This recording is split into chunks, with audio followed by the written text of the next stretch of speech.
Emmanuel, you were the first to propose the European political community, which brings us together to discuss challenges and opportunities. And you have consistently highlighted the importance of European strategic autonomy. How do you see the concept of European strategic autonomy evolving in today's security environment? And another question with regards to the Strait of Hormuz. All of us will commend your leadership on the matter together with Kier, since we agree what happens in the Middle East directly affects Europe. How do you see the situation evolving, and what we can do as Europeans to facilitate the day after with regard to the Strait of Hormuz? Thanks. Thanks, Nikos. Thank you very much, colleagues. And Nicole, thank you very much for hosting us and organizing this EPC. Look, I really believe that when we speak about strategic autonomy, it was perfectly phrased by Mark in his speech with the list of sectors when we speak about strategic autonomy. It's not just dealing with defense and security and energy, but these components are critical and food. But now we have to speak about space, we have to speak about semiconductors and so on, because it's impossible to have a sustainable strategic autonomy on defense if you are 100% dependent when you speak about semiconductors to some other countries. So we clearly see, given the integration of our global economy and our innovation system, that building and strengthening our strategic autonomy requires much more focus on these key pillars where we have over-dependencies. And we experienced the cost of over-dependencies during the past few years. In COVID time, when we spoke about masks and some medical devices, the Russian war against Ukraine revealed our over-dependencies regarding gas and Russian gas. We are experiencing the cost of our over-dependencies when we speak about the American umbrella in terms of defense and security. Let's be honest, this is the elephant in the room. But if Mark is here as well, this is because he feels more close to the Europeans, and because we are all together and we consider we have to be more united, because there is a sort of a doubt or a question mark when we speak about the fact that no doubt about the American solidarity on all these fields. And we will probably experience the cost of our over-dependencies vis-à-vis China, no doubt. So the big issue we have is that we have a lot of, beyond the wars and beyond the crisis, we have a big de-risking strategy to deliver, which will request much more investment and coordination amongst the Europeans.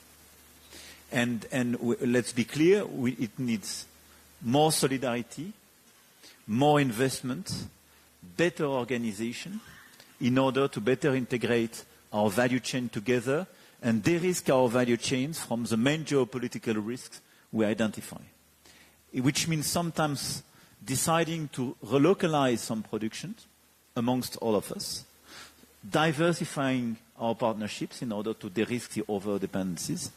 But this is the approach we will have to complete in the years to come.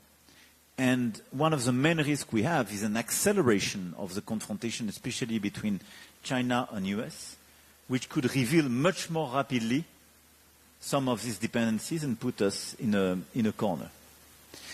Having said that, I think we have a series of, I would say, assets probably we underestimate, which are the main links we have beyond geography.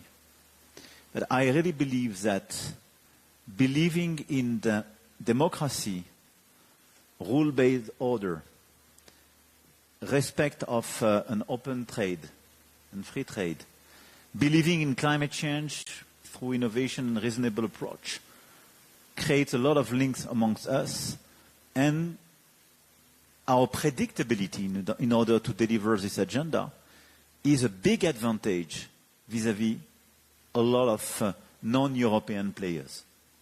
When I look at the Gulf, when I look at Asian countries, when I look at Latin America or Africa, they just want to have predictable partners. They can disagree with us. Sometimes our interests will not be aligned.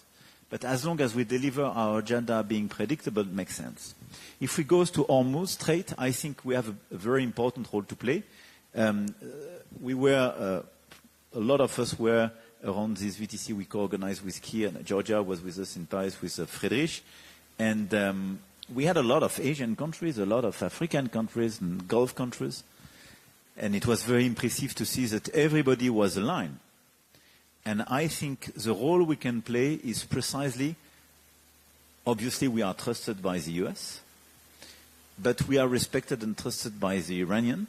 We are not naive vis-à-vis the Iranian, but we are not at war with them, which creates a context where we can be this all together. We can provide, I would say, services from diplomatic, military, and economic and financial side in order to facilitate a free reopening of Hormuz Strait. And this is exactly the strategy we are preparing. The planification work was made last week in London. So now we are in a situation clearly to facilitate such a reopening, which puts us in this situation to be this reliable partner and to open this free road. So this is, I really believe, one of the assets we have. But beyond that, I really believe that our interest is to decrease the tensions in a lot of situations, to remain coordinated and full solidarity. Ukraine is by far the hottest topic, but to work all together on this agenda of strategic autonomy. And by the way, I think the work made during the past few years by Nicole on Armenia is very impressive. Let's be honest. 8 years ago, nobody would come here, and the fact that you have so many first visits in your country is a good signal, because 8 years ago, this country was seen by a lot of countries around the table as a sort of de facto satellite of Russia. Nicole organized this Velvet Revolution and decided to de-risk his country from Russia. And he's still attacked on a daily basis because of that. And the fact that he decided both peace and Europe is a very strong signal. And the resistance war in Ukraine, the Armenian strategy, what is done in Moldova, plus what is done by a lot of countries around the table, is as well the fact that as Europeans, we decided during the past few years to have a collective wake-up call and not to be dependent on any big power. And this is as well one of the preconditions of this strategic autonomy. Thank you very much, Emmanuel. I keep the word predictable partners in this unpredictable world.